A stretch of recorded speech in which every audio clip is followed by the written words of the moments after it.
السلام علیکم ورحمۃ اللہ وبرکاتہ۔ ناظرین، آج ہم بات کریں گے دین کی دعوت پر۔ دین کی دعوت کو غالباً آج مسلمانوں نے بھلا دیا ہے۔ جب بھی کبھی دعوت کا تصور آتا ہے یا دعوت کا ورڈ ہم سنتے ہیں، دعوت کے الفاظ جب ہم اپنے کان میں سنتے ہیں تو ہمارے ذہن میں فوراً کھانے کی دعوت کا تصور آ جاتا ہے۔ ہم نے کھانے کی دعوت کو تو یاد رکھا، مگر دین کی دعوت کو ہم نے بھلا دیا۔ جبکہ اللہ تعالیٰ نے قرآن مجید میں کئی آیتیں، غالباً 25 سے 30 آیتیں دین کی دعوت کے تعلق سے بیان فرمائی ہے۔ قرآن مجید ہمارے لیے اللہ تعالیٰ نے فرض کیا ہے۔ قرآن مجید کے ہر احکام کو ہمیں ماننا ہے۔ ہم نماز، روزہ، زکوٰۃ، حج، عمرہ، ان سارے احکامات کو تو مانتے ہیں۔ کیا قرآن مجید میں صرف 5 ہی احکامات ایسے ہیں جنہیں ہمیں فرض کیا گیا ہے؟ کیا انہی 5 احکامات پر ہمیں عمل کرنا ہے؟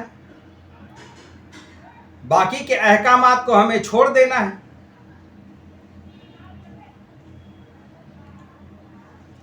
جو احکامات ہمارے گلے سے نہیں اتر رہے ہیں، ہم انہیں چھوڑ دیتے ہیں۔ جن پر عمل کرنا ہمیں تھوڑا سا مشکل لگتا ہے، ہم انہیں چھوڑ دیتے ہیں۔ کیا کل اللہ تعالی ہمیں معاف کرے گا؟ جی نہیں۔ اللہ تعالیٰ نے قرآن مجید میں جن جن احکامات کو بیان کیا ہے، اللہ تعالیٰ ان تمام احکامات کے تعلق سے ہم سے سوال کرے گا۔ ان احکامات میں دین کی دعوت بھی ایک بہت بڑا حکم ہے۔ یہ حکم اس لیے بھی بہت زیادہ اہم ہو جاتا ہے کہ اگر ہم اللہ کے ان احکام کو ان دوسرے لوگوں تک نہیں پہنچاتے ہیں، جن لوگوں کو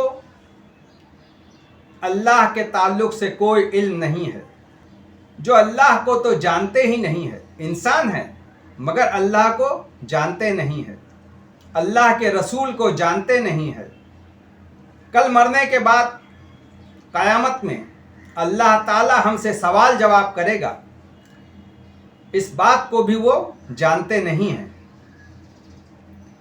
اب آپ یہ بتائیے کہ انہیں کون اس بات کا احساس دلائے گا کہ تمہارا پالن ہار بھی کوئی موجود ہے؟ تمہیں کس نے پیدا کیا ہے؟ تمہارا نبی کون ہے؟ تمہیں اللہ کے احکامات کون بیان کر رہا ہے؟ تمہاری کتاب کون سی ہے؟ کس کتاب پر آپ عمل کرو گے؟ اللہ کی وانی کون سی ہے؟ اللہ کی کتاب کون سی ہے؟ کل قیامت کے دن یہ تمام دنیا ختم ہو جائے گی۔ اس کے بعد اللہ تعالی ہم کو دوبارہ زندہ کرے گا۔ اس بات کو ان کو کون بتائے گا؟ اس بات کا احساس انہیں کون دلائے گا؟ ہمارے بزرگوں نے یہ کام تو کیا تھا، مگر ہم اس کام کو بھول گئے۔ کیا یہ کام اتنا کم اہمیت رکھتا ہے کہ اسے نہیں کریں گے تو بھی چل جائے گا؟ ہم اپنے گھریلو ہر معاملات کو برابر حل کیے جا رہے ہیں۔ ایسا لگتا ہے کہ ہم پیدا ہی اسی لیے کیے گئے ہیں کہ کھانا، پینا، شادی کرنا، بچے پیدا کرنا اور پھر مر جانا۔ یہ کام تو جانور بھی کرتے ہیں۔ پیدا ہوتے ہیں، کھاتے ہیں، پیتے ہیں، بچے پیدا کرتے ہیں اور پھر مر جاتے ہیں۔ کیا انسان میں اور جانور میں کوئی فرق نہیں ہے؟ اگر پچھلے بزرگوں نے ہمارے آباء و اجداد کو دعوت نہ دی گئی ہوتی تو کیا ہم ایمان پر ہوتے؟ تو کیا ہم مسلمان ہوتے؟ ہم دعویٰ تو بہت کرتے ہیں کہ اللہ کا فضل ہے، اللہ کی رحمت ہے ہم پر کہ اللہ نے ہم کو دین عطا کیا۔ یہ دین ہم کو کیا ہماری خواہش کے بنا پر عطا کیا گیا؟ کیا ہم نے اللہ سے دعا کی تھی کہ یا اللہ ہمیں مسلمان گھر میں پیدا کرنا؟ یا ہمارے ماں باپ نے کوئی دعا کی تھی کہ ہمیں مسلمان گھروں میں پیدا کرنا؟ جی نہیں۔ بچہ پیدا تو ہر گھر میں ہوتا ہے، مگر ایمان والا وہ ہوگا جو شعور کے بعد خود اپنی غور و فکر کرنے کے بعد ایمان لاتا ہے۔ کسی بچے کا مسلمان کے گھر میں پیدا ہو جانا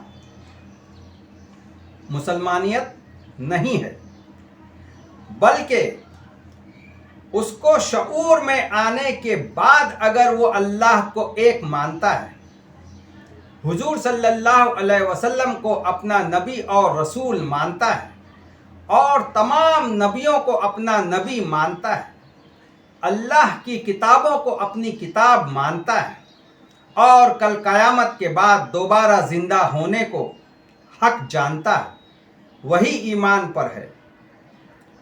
وہ شخص ایمان پر نہیں ہوگا جو صرف مسلمان کے گھر میں پیدا ہوا ہو اور اس کا نام رفیق ہو، شفیق ہو، جمیلہ ہو، شبنم ہو۔ جی نہیں۔ اس طرح کے مسلمانوں کو اللہ تعالی مسلمان نہیں سمجھتا۔ اللہ تعالیٰ تو اس کو مسلمان سمجھتا ہے جو مکمل طور پہ اس کی بات کو مانتا ہے، جو اس کے کتاب میں لکھے ہوئے ہر حکم کو مانتا ہے اور ہر حکم پر عمل کرتا ہے۔ ہم اپنے ان بزرگوں کا بہت احترام کرتے ہیں جن کی درگاہوں پر ہم جاتے ہیں۔ کیا ہم نے کبھی غور کیا کہ ان لوگوں کا احترام اور ان لوگوں کی عزت ہم کیوں کرتے ہیں؟ یہ عزت اور احترام صرف ہم ہی لوگ نہیں کرتے ہیں، یہ غیر مسلم بھی ان کا احترام کرتے ہیں۔ ان کا احترام صرف اور صرف اس بنا پر ہو رہا ہے اور کل قیامت تک ہوتا رہے گا کہ ان لوگوں نے اللہ کی دعوت کو تمام انسانوں میں پھیلایا، تمام انسانوں تک دین کی دعوت کو پہنچایا۔ دین کی اس دعوت کو، دین کے اس حکموں کو، دین کے ان احکامات کو صرف مسلمانوں تک پہنچنا دین کی دعوت نہیں ہے۔ صرف مسلمانوں تک اگر یہ بات پہنچتی ہے تو یہ مسلمانوں کی اصلاح کا کام ہوگا، نہ کہ دعوت کا کام۔ جبکہ مسلمانوں کی اصلاح بھی ہونی چاہیے اور ایمان والے کے غیر ایمان والے تک بھی دعوت کو پہنچنا چاہیے۔ یہ کام بیک وقت ہونا چاہیے۔ کبھی ہم ایمان والے کو دعوت دیں، کبھی ہم غیر ایمان والے کو دعوت دیں۔ اللہ کی پہچان ہر کسی کو کرانی چاہیے۔ آئیے دیکھتے ہیں کہ اللہ تعالیٰ قرآن مجید میں ہم سے کیا کہہ رہا ہے اس دعوت کے تعلق سے۔ اعوذ باللہ من الشیطان الرجیم، بسم اللہ الرحمن الرحیم۔ سورہ نمبر 2، سورہ بقرہ، آیت نمبر 143۔ اس طرح تو ہم نے تمہیں ایک امت وسط بنایا ہے تاکہ تم دنیا کے لوگوں پر گواہ رہو اور رسول تم پر گواہ رہے۔ اللہ تعالیٰ نے امت محمدیہ کو امت وسط بنایا ہے۔ یہ امت وسط دنیا والوں پر گواہ ہوگی اور ہم پر ہمارا رسول گواہ ہوگا۔ سورہ نمبر 2 سورہ بقرہ آیت نمبر 256۔ دین اسلام میں زبردستی نہیں ہے۔ دیکھیے، اسلام میں کوئی زبردستی نہیں ہے۔ کسی کو دین کی دعوت یہ سوچ کے نہیں دی جائے گی کہ وہ اسلام میں داخل ہو جائے، جی نہیں، اس کو صرف یہ احساس دلا کے ہمیں چھوڑ دینا ہے کہ تیرا رب اللہ ہے، تیرا رسول محمد صلی اللہ علیہ وسلم ہے، اور تجھے کل قیامت کے دن دوبارہ زندہ کیا جائے گا مرنے کے بعد۔ یہ احساس اسے دلا دینا ہے۔ کسی پر کوئی زبردستی نہیں کرنا ہے، کوئی دین میں دھرم پریورتن نہیں کرنا ہے، صرف اور صرف اللہ کا پیغام اس تک پہنچا دینا ہمارا کام ہے۔ ہمارا کام کسی پر زبردستی کرنا نہیں ہے۔ سورہ نمبر 3 سورہ آل عمران آیت نمبر 12۔ اے نبی صلی اللہ علیہ وسلم، جن لوگوں نے تمہاری دعوت کو قبول کرنے سے انکار کر دیا ہے، ان سے کہہ دو کہ قریب ہے وہ وقت جب تم مغلوب ہو جاؤ گے اور جہنم کی طرف ہانکے جاؤ گے۔ دیکھیے، یہاں پر بھی اللہ تعالیٰ کہہ رہا ہے کہ تمہارا کام صرف دعوت دینا ہے۔ اگر وہ دعوت کو قبول نہیں کرتے ہیں، وہ ان کی مرضی۔ تمہیں ایک دم سافٹلی یہ احساس دلا دینا ہے کہ تیرا رب کوئی ہے، تیرا کوئی پالن ہار ہے۔ وہ نام کوئی بھی ہو سکتے ہیں، کوئی گاڈ لے، کوئی اسے گاڈ کہے، کوئی اسے ایشور کہے، کوئی اسے بھگوان کہے، کوئی اسے اللہ کہے، نام کچھ بھی ہو، مگر اس پالنہار کا احساس ہمیں اسے دلا دینا ہے۔ سورہ نمبر 3 سورہ آل عمران آیت نمبر 104۔ تم میں سے کچھ لوگ تو ضرور ایسے ہونے چاہیے جو نیکی کی طرف بلائے، بھلائی کا حکم دے اور برائیوں سے روکے۔ دیکھیں، یہاں اللہ تعالیٰ کہہ رہا ہے ہم ہی لوگوں میں سے، ایمان والوں میں سے کچھ لوگ تو ایسے ضرور ہونے چاہیے کہ جو لوگ بھلائی کی طرف بلائے۔ سب سے بڑی بھلائی شرک سے باز رکھنا ہے، کہ اس برائی سے اگر آپ نے اسے بچا لیا، یہ سب سے بھلائی کا کام کیا، سب سے بہترین کام کیا، اور اس کو اس برائی سے روک دیا جو وہ برائی کر رہا تھا۔ سورہ نمبر 3 سورہ آل عمران آیت نمبر 110۔ اب دنیا میں وہ بہترین گروہ تم ہو جسے انسانوں کی ہدایت اور اصلاح کے لیے میدان میں لایا گیا ہے۔ تم نیکی کا حکم دیتے ہو اور برائی سے روکتے ہو۔ دیکھیے، یہاں اللہ تعالیٰ بیان فرما رہا ہے، ہم سے آپ سے کہہ رہا ہے کہ تم بہترین امت ہو جو لوگوں کی اصلاح کے لیے اس دنیا میں بھیجی گئی ہے۔ تم نیکی کا حکم دیتے ہو اور برائی سے روکتے ہو۔ کیا ہم ایسا کر رہے ہیں؟ اگر ہم ایسا کر رہے ہیں تو بہت اچھی بات ہے، اور اگر ہم ایسا نہیں کر رہے ہیں تو اللہ کے غضب میں آنے والی بات ہے۔ سورہ نمبر 3 سورہ آل عمران آیت نمبر 159 and 162۔ اے محمد صلی اللہ علیہ وسلم، اللہ کی مہربانی سے تمہاری افتاد مزاج ان لوگوں کے لیے نرم واقع ہوئی ہے۔ اگر تم بدخو اور سخت مزاج ہوتے تو یہ تمہارے پاس سے بھاگ کھڑے ہوتے۔ دیکھیے، دعوت دینے کے لیے ایک طریقہ یہاں پہ بتایا جا رہا ہے کہ خوش اخلاقی سے پیش آنا ہے، اچھے الفاظ سے پیش آنا ہے۔ ایسے الفاظ ہم کو نہیں بولنا ہے کہ لوگوں کو برا لگے، ایسے الفاظ بولنا ہے کہ سامنے والے کو اچھا لگے۔ اگر ہم نے ایسے الفاظ ادا کیے جو سامنے والے کو برے لگ رہے ہو تو وہ ہماری بات کو قبول نہیں کرے گا۔ اسے ہم بہت بہترین خیر خواہی کے ساتھ ہمیں اس کو دعوت دینا ہے۔ اسے یہ نہیں سمجھنا ہے کہ ہم ایمان والے ہیں، اس کے پاس تو ایمان نہیں ہے، جی نہیں. ہمیں اسے یہ احساس دلانا ہے تم اور ہم برابر ہیں، تم بھی انسان ہو، ہم بھی انسان ہیں، ہم سب کو اسی مالک نے پیدا کیا ہے جس نے یہ آسمان بنایا، جس نے یہ زمین بنائی. سورہ نمبر 3 سورہ آل عمران آیت نمبر 193.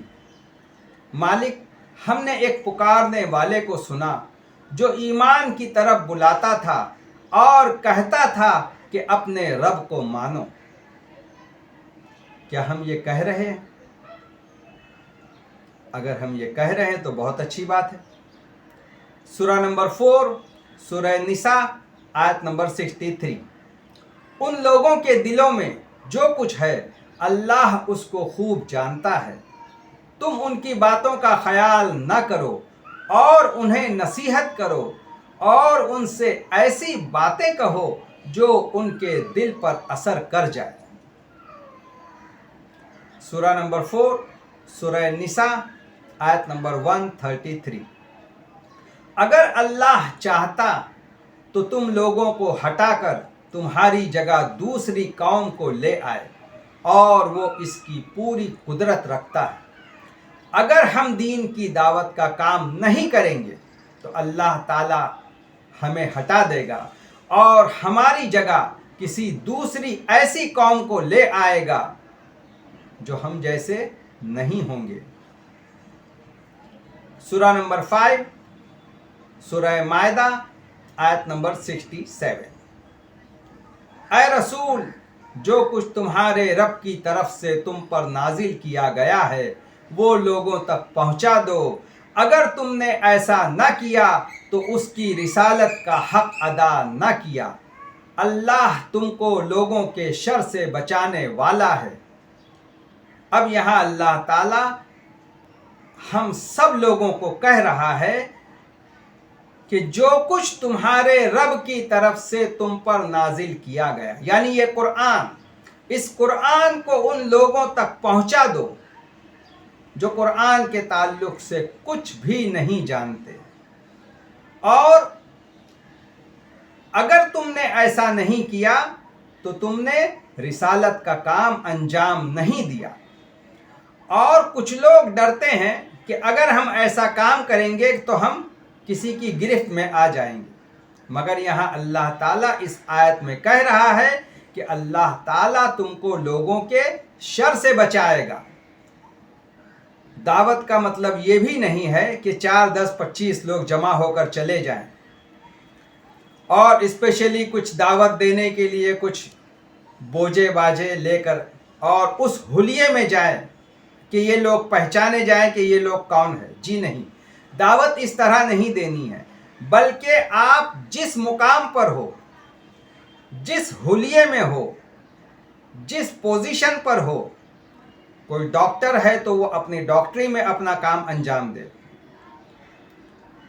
کوئی بنیا ہے تو وہ اپنے بنیا کی دکان پر یہ کام انجام دے، کوئی راستہ چل رہا ہے تو راستے چلتے ہوئے یہ کام انجام دے، کوئی سفر کر رہا ہے بس میں، ٹرین میں، جس انداز سے بھی وہ سفر کر رہا ہے اس مسافت کے دوران اسے یہ کام انجام دینا ہے. دیکھیے، یہ کام 24 گھنٹہ اللہ تعالیٰ نے ہمارے لیے متعین کیا ہے. اس کے لیے کوئی خاص 3 دن کے لیے نکلنا، 40 دن کے لیے نکلنا، 4 مہینے کے لیے نکلنا، 4 سال کے لیے نکلنا، جی نہیں.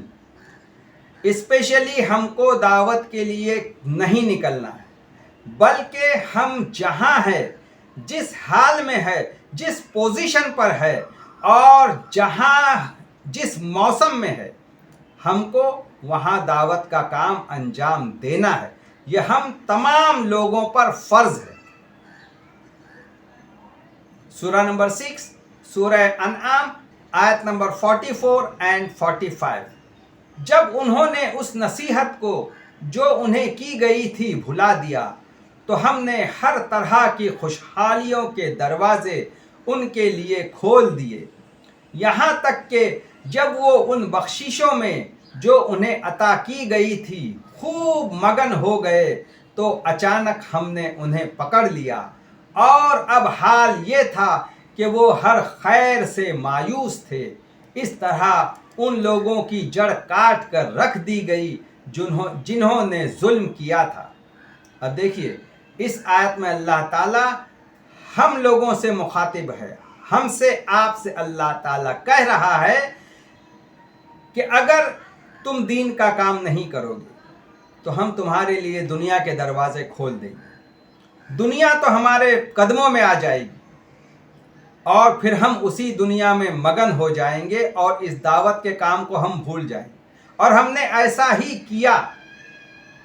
اللہ تعالیٰ نے ہم لوگوں پر دنیا کے دہانے کھول دیے۔ اب ہم اپنی دنیا میں اس طرح مگن ہے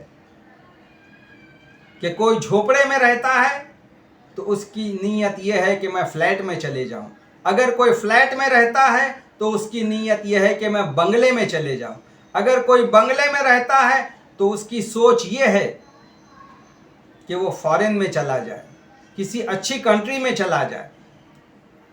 غرض یہ کہ ہم اپنی دنیا میں اس قدر مگن ہو گئے کہ ہم نے اللہ کے اس حکم کو بھلا دیا، اور پھر اللہ تعالی ہم لوگوں پر آسمان سے، زمین سے اور اس دنیا میں لوگوں کے ذریعے عذاب نازل کر رہا ہے، اور ہمیں اس عذاب کا احساس بھی نہیں ہو رہا ہے کہ یہ اللہ کا عذاب ہے۔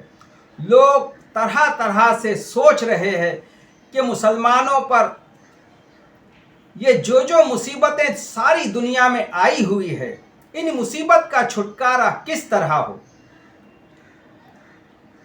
ہر آدمی اپنے حساب سے اپنی رائے دے رہا ہے، ہر آدمی کی اپنی سوچ ہے کہ ہمیں پالیٹکس میں جانا چاہیے تو ہم کامیاب ہو جائیں گے، ہمیں تعلیم میں جانا چاہیے، ہمیں ایجوکیشن میں جانا چاہیے تو ہم کامیاب ہو جائیں گے، ہمیں اس میں جانا چاہیے، ہمیں اس میں جانا چاہیے، ہمیں یہ کرنا چاہیے، ہمیں وہ کرنا چاہیے، مگر اللہ کے اس حکم کو ہم نے بھلا دیا، دین کی دعوت کو ہم نے بھلا دیا۔ دین کی دعوت لوگ ترس رہے ہیں، جو لوگ بیچارے دین پر نہیں ہے، جو لوگ غیر مومن ہے، وہ لوگ ترس رہے ہیں کہ ایشور کا کوئی سندیش ہم تک پہنچ جائے، مگر ہم ہے کہ ہم اپنی دنیا میں مگن ہیں۔ اللہ تعالی ہم لوگوں کو اس جھمیلے سے باہر نکالے۔ یہاں اللہ تعالیٰ کا مقصد یہ نہیں ہے کہ تمہیں دنیا نہیں دی جائے یا تم دنیا کو چھوڑ دو اور جنگل میں نکل جاؤ، جی نہیں، تمہیں اسی دنیا میں رہتے ہوئے اپنی فکر کرنا ہے، اپنے بال بچوں کی فکر کرنا ہے، اپنے ماں باپ کی فکر کرنا ہے، اور اپنے ان بھائیوں کی بھی فکر کرنا ہے جن کے پاس ایمان نہیں ہے۔ اب ان کو کون یہ احساس دلائے گا؟ کیا آسمان سے کوئی فرشتہ نازل ہوگا کہ انہیں یہ احساس دلائے کہ تمہارا خدا کوئی ہے؟ یا اللہ خود زمین پر اتر کر ان کو یہ احساس دلائے گا کہ میں تمہارا خدا ہوں؟ جی نہیں، یہ کام آپ کے اور ہمارے ذمے اللہ نے دیا ہے۔ اگر یہ کام ہم کریں گے تو اللہ تعالیٰ اس دنیا میں بھی ہمیں کامیاب کریں گے اور کل آخرت میں بھی کامیاب کریں گے۔ اور اگر ہم نے اللہ کے اس عظیم کام کو چھوڑ دیا، اس عظیم کام سے غفلت برتی، اس عظیم کام سے آنکھ بند کر لی، تو پھر اللہ تعالیٰ اس سرزمین سے ہو سکتا ہے کہ ان لوگوں کو ہٹا دے، اور ایسے لوگوں کو پھر اللہ تعالیٰ دین کی طرف بلائے جو ہم جیسے نہیں ہوں گے، جو خالص اللہ کے حکموں پر چلیں گے، اللہ کے اس قرآن کے حکموں پر چلیں گے، جو روایتی داستانوں پر نہیں چلیں گے، جو قصے اور کہانیوں پر نہیں چلیں گے، صرف اور صرف اللہ کے احکام پر چلیں گے جو اللہ تعالیٰ نے قرآن مجید میں بیان کیا ہے۔ اب دیکھیے اگلی آیت کیا کہہ رہی ہے، سورہ نمبر 6، سورہ انعام، آیت نمبر 65۔ وہ اس پر قادر ہے کہ تم پر کوئی عذاب اوپر سے نازل کر دے یا تمہارے قدموں کے نیچے سے برپا کر دے یا تمہیں گروہوں میں تقسیم کر کے ایک گروہ کو دوسرے گروہ کی طاقت کا مزہ چکھا دے۔ کیا ایسا نہیں ہو رہا ہے آج؟ اللہ کا عذاب آسمان سے آ رہا ہے۔ ساری دنیا میں دیکھا جائے کہ مسلمانوں پر کس طرح سے عذاب آ رہا ہے۔ آسمان سے عذاب آ رہا ہے، سمندر سے عذاب آ رہا ہے، زمین سے عذاب آ رہا ہے، اور ایک گروہ دوسرے گروہ کو تباہ کر رہا ہے۔ اس طرح کا عذاب ہماری آنکھوں کے سامنے ہے، مگر ہم آنکھ بند کیے ہوئے۔ دیکھیے، تمام نبیوں نے نوح علیہ السلام سے لے کر محمد صلی اللہ علیہ وسلم تک تمام نبیوں نے یہ کام کیا ہے، اور ہر نبی کی امت کو یہ کام کرنا ہے، مگر حضور صلی اللہ علیہ وسلم کی امت کے لیے یہ کام بہت خاص ہو جاتا ہے۔ وہ اس لیے کہ اب قیامت تک کوئی نبی آنے والا نہیں ہے۔ اس کام کو آپ کو اور ہم کو ہی انجام دینا ہے۔ اللہ کے ان بندوں کو اللہ سے ملانا ہے، ایشور کے ان بندوں کو ایشور سے ملانا ہے۔ سورہ نمبر 6 سورہ انعام آیت نمبر 70۔ چھوڑو ان لوگوں کو جنہوں نے اپنے دین کو کھیل اور تماشا بنا رکھا ہے اور جنہیں دنیا کی زندگی نے فریب میں مبتلا کیے ہوئے ہے۔ ہاں، مگر یہ قرآن سنا کر نصیحت اور تنبیہ کرتے رہو تاکہ کہیں کوئی شخص اپنے کیے کرتوتوں کے وبال میں گرفتار نہ ہو جائے۔ اب یہاں اللہ تعالیٰ کہتا ہے کہ ان لوگوں کو چھوڑ دو جنہوں نے اس دین کو کھیل اور تماشا بنا دیا۔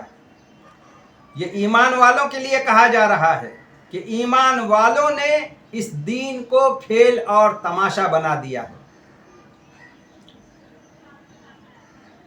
اب اس ایمان والے سے یہ کہا جا رہا ہے کہ ان کو نصیحت کرو۔ ان ایمان والوں میں سے کچھ لوگ اس میں سے نکلے جو ان لوگوں کو نصیحت کرے جو اللہ کو نہیں جانتے، جو ایشور کو نہیں جانتے، جو گاڈ کو نہیں جانتے۔